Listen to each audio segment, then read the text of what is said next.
नमस्कार दोस्तों, स्वागत है आपका हमारे YouTube चैनल पर। आज के इस वीडियो में हम जानेंगे कि एक LDC यानी कि एक लोअर डिवीजन क्लर्क कैसे बन सकते हैं। अगर आपका सपना है कि आप एक सरकारी नौकरी करें, आपको एक सरकारी नौकरी मिले, तो LDC आपके लिए एक बहुत अच्छा विकल्प, एक बहुत अच्छा ऑप्शन साबित हो सकता है। अगर आप ये जानना चाहते हैं कि LDC क्या होता है, LDC का काम क्या होता है, एक LDC बनने के लिए क्या क्या योग्यताएं आपके अंदर होनी चाहिए, LDC का सिलेक्शन प्रोसेस क्या होता है, LDC की सैलरी कितनी होती है और LDC को प्रमोशन के बाद में कौन कौन से पद दिए जाते हैं, तो आप इस वीडियो को लास्ट तक जरूर देखना। और अगर आपने हमारे चैनल को अभी तक सब्सक्राइब नहीं किया है तो मेक श्योर कि आप जल्दी से जाकर हमारे चैनल को सब्सक्राइब कर लें, ताकि आगे आने वाले ऐसे सारे इंफॉर्मेटिव वीडियोस की सबसे पहली जानकारी आपको मिले।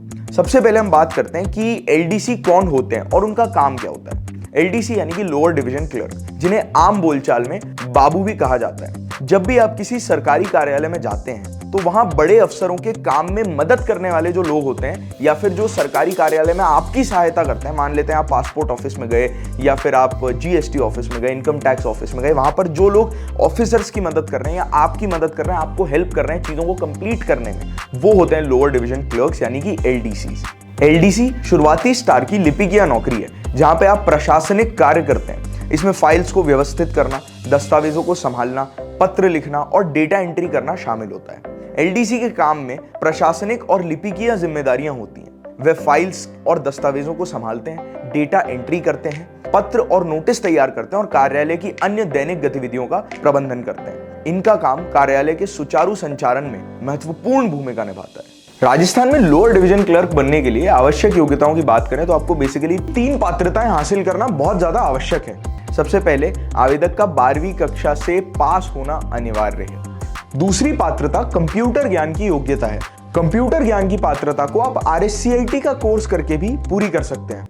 RSCIT कोर्स करने के लिए आप राजस्थान नॉलेज कॉर्पोरेशन लिमिटेड के नजदीकी सेंटर पर प्रवेश ले सकते हैं। RSCIT का certificate Vardhman Mahaveer open university Kota द्वारा दिया जाता है और जो कि पूरे देश में मान्य है। अंतिम और महत्वपूर्ण पात्रता CET है। आपको राजस्थान सरकार द्वारा संचालित CET अर्थात कॉमन एंट्रेंस टेस्ट पास करना अनिवार्य है। अगर आपने ये सभी पात्रताएं हासिल कर ली हैं, तभी आप LDC की वैकेंसी के लिए आवेदन कर पाएंगे। LDC भारतीय संबंधित समस्त और पूर्ण सूचना आप आधिकारिक वेबसाइट या संबंधित विभाग द्वारा दिए गए विज्ञापन से प्राप्त कर सकते हैं। अब हम बात करते हैं एज के बारे में। एक लोअर डिवीजन क्लर्क बनने के लिए आयु सीमा की बात करें तो इस पद के लिए सबसे ज्यादा आयु जो आपकी हो सकती है दैट इज 40। मतलब अगर आप 40 साल से बड़े हैं तो आप इस पद के लिए सही व्यक्ति नहीं है। और मिनिमम एज लिमिट यानी कि जो न्यूनतम आयु है वो 18 वर्ष होनी ही होनी चाहिए। इसके अलावा आरक्षित श्रेणियों के उम्मीदवारों को कुछ वर्षों की आयु में छूट भी दी जाती है। अब बात करते हैं सैलरी के बारे में। एक लोअर डिवीजन क्लर्क यानी LDC की बात करें तो इनकी सैलरी 2400 पे ग्रेड के हिसाब से इनको पे करी जाती है, जिसमें से 2 साल इनिशियली इनका प्रोबेशन पीरियड होता है। जैसे ही आपका प्रोबेशन पीरियड कंप्लीट हो जाता है, आपको आपकी सैलरी के साथ साथ DA यानी कि डियरनेस अलाउंस और HRA यानी कि हाउस रेंट अलाउंस भी मिलती है। और इसी के साथ जैसे ही आपका प्रोबेशन पीरियड खत्म होता है, आपको हर साल आपकी सैलरी में इंक्रीमेंट्स देखने को मिलते हैं। मतलब आपकी सैलरी हर साल बढ़ती भी रहती है। अब हम लोग थोड़ी सी बात करते हैं इसके एक बहुत डिटेल्ड सिलेक्शन प्रोसेस के बारे में।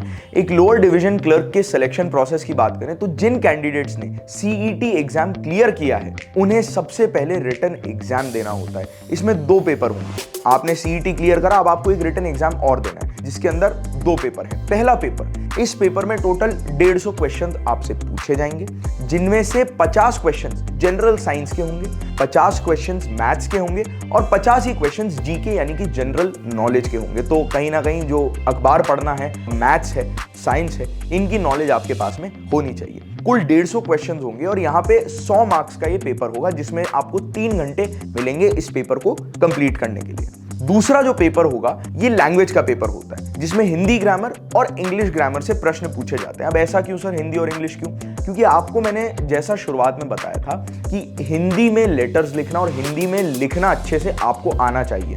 तो इसके लिए आपके पास में हिंदी और इंग्लिश ग्रामर की बहुत अच्छी नॉलेज होनी चाहिए, जिस वजह से ये एग्जाम कंडक्ट कराया जाता है। अब इसके अंदर 75 क्वेश्चंस आते हैं हिंदी लैंग्वेज के और 75 ही क्वेश्चंस आते हैं इंग्लिश लैंग्वेज के। ये पेपर भी 100 मार्क्स का होता है और इसमें भी आपको 3 घंटे का समय मिलता है पेपर देने के लिए। दोनों पेपर्स ऑब्जेक्टिव टाइप के होते हैं और एक ही दिन में आपका टेस्ट होता है। दोनों पेपर के एग्जाम्स आपके एक ही दिन होंगे, सेम डे होंगे और आपको ये पेपर्स को क्लियर करना होगा।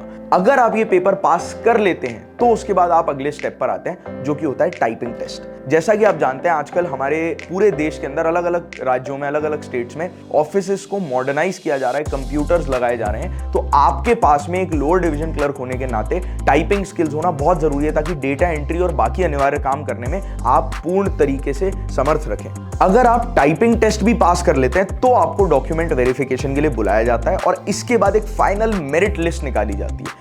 अगर आप मेरिट लिस्ट क्वालिफाई कर लेते हैं तो आप एक लोअर डिवीजन क्लर्क बन जाते हैं। अगर आप लोअर डिवीजन क्लर्क बन जाते हैं तो इसमें आपको 3 तरह की पोस्टिंग्स मिलती हैं। पहला, आपको आरपीएससी यानी राजस्थान पब्लिक सर्विस कमीशन में पोस्टिंग मिल सकती है। आरपीएससी में पोस्टिंग पाने का लाभ यह है कि यहां आपको आपका कार्यक्षेत्र बहुत ज्यादा सीमित रहता है। दूसरा, आपको सचिवालय में पोस्टिंग मिल सकती है। सचिवालय में काम करने का अनुभव प्रतिष्ठित और स्थिर होता है। इसके साथ सचिवालय में विभिन्न महत्वपूर्ण विभागों के साथ काम करने का अवसर भी आपको मिलता है। इन दोनों में सबसे अच्छा फायदा यह है कि आपका ट्रांसफर नहीं होता है। इसके अलावा तीसरी पोस्टिंग आपको अधीनस्थ बोर्ड में मिल सकती है। इसमें आपका ट्रांसफर पूरे राजस्थान में कहीं भी किया जा सकता है। अधीनस्थ बोर्ड में काम करने से आपको विभिन्न क्षेत्रों और जिलों में काम करने का अनुभव प्राप्त होता है, जिससे आपका व्यावहारिक ज्ञान और प्रशासनिक कौशल बहुत बढ़ता रहता है। इन सभी पोस्टिंग्स में आपको सरकारी कामकाज की महत्वपूर्ण जिम्मेदारियां दी जाती हैं, जैसे कि प्रशासनिक कार्य, दस्तावेजों का प्रबंधन, फाइल्स का रखरखाव और विभिन्न विभागों के साथ समन्वय करना। इस तरह लोअर डिवीजन क्लर्क के रूप में आप काम करते हैं और आपको एक महत्वपूर्ण भूमिका निभाने का मौका भी मिलता है, जो आपके करियर को एक नई दिशा दे सकता है। अब हम लोग बात करते हैं प्रमोशन के बारे में। एक लोअर डिवीजन क्लर्क के प्रमोशन की बात करें तो एलडीसी से प्रमोट होकर आप यूडीसी यानी अपर डिवीजन क्लर्क बना दिए जाते हैं। एक लोअर डिवीजन क्लर्क के पद से अपर डिवीजन क्लर्क बनने के प्रक्रिया में आमतौर पर कर्मचारियों को 5 से 7 साल की सेवा के बाद यूडीसी बनाया जाता है। ये प्रमोशन उनके प्रशासन और विभागीय नियमों पर निर्भर भी करता है। एलडीसी पद पर शामिल होने के बाद कर्मचारियों का प्रारंभिक ग्रेड पे 2400 होता है। पहले प्रमोशन में उनकी ग्रेड पे सामान्य रूप से 2800 कर दी जाती है, जिससे उनकी जिम्मेदारियों और कार्य क्षमता में वृद्धि होती है। इसके बाद उनकी ग्रेड पे 3600 और अंततः 4200 तक बढ़ाई जाती है, जो कि उनके अनुभव और पदों की उपलब्धि पर भी निर्भर करता है। Job notification. RSMSSB यानी कि Rajasthan subordinate and ministerial services selection board ने 13 फरवरी 2024 को 645 पदों पर लोअर डिवीजन क्लर्क की भर्ती के लिए एक अधिसूचना जारी की थी। इस भर्ती के लिए आवेदन 20 फरवरी 2024 से शुरू हो गए थे और आखिरी तारीख 20 मार्च 2024 थी। इसकी परीक्षा की तारीख अभी तक आई नहीं है, लेकिन जल्द ही परीक्षा आयोजित की जाएगी। इस भर्ती में आवेदन करने वाले उम्मीदवारों को तैयारी करने का समय मिला है। इस भर्ती में सेलेक्ट होकर आप अपना सरकारी नौकरी पाने का सपना पूरा कर सकते हैं और पूरी मेहनत और ध्यान के साथ तैयारी कर सकते हैं। ये भर्ती उन सभी उम्मीदवारों के लिए एक सुनहरा मौका है जो सरकारी सेवा में अपना करियर बनाना चाहते हैं। इसके अलावा उम्मीदवारों को परीक्षा के लिए अच्छी तैयारी करने के साथ साथ परीक्षा का पैटर्न और सिलेबस भी समझना होगा। वे पिछले वर्षों के पेपर्स को समझें और मॉक टेस्ट देकर अपनी तैयारी को मजबूत करें। तो दोस्तों, इस वीडियो में हमने जाना कि कैसे आप एक लोअर डिवीजन क्लर्क बन सकते हैं, एलडीसी की जॉब प्रोफाइल क्या होती है, उसके लिए आवश्यक योग्यताएं क्या होनी चाहिए और आयु सीमा क्या होती है, उसकी सैलरी कितनी होती है और उसको प्रमोशन के बाद में कैसे एलडीसी से यूडीसी बनाया जाता है। अगर आपको सरकारी नौकरी में रुचि है और एक स्थिर करियर बनाना चाहते हैं तो आप एलडीसी के रूप में अपना सपना पूरा कर सकते हैं। इस नौकरी में आपको सरकारी काम करने का मौका मिलता है, जो ना कि केवल आपकी आर्थिक स्थिति को मजबूती देगा, बल्कि आपको अपने क्षेत्र में अनुभव और विशेषज्ञता प्राप्त करने में बहुत बड़ा मौका देगा।